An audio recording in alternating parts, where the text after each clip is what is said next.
48 ভাগ ক সমান সমান 8। তো আমরা জানি ভাগ থাকলে গুণ হয়ে যাবে, গুণ থাকলে ভাগ হয়ে যাবে পক্ষান্তর করতে হলে। তো এখানে ভাগ আছে প্রথমে, তো আমরা যে কাজটা করতে পারি করে পক্ষান্তর করি, তাহলে ভাগটা গুণ হয়ে যাবে 8 গুণ ক।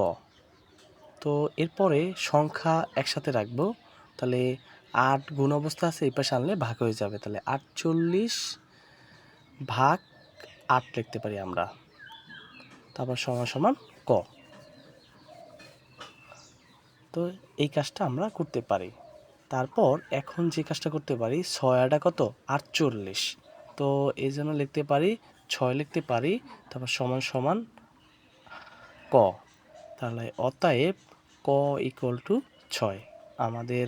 তাই ক এর মান হলো কত 6। তো এই পর্যন্তই।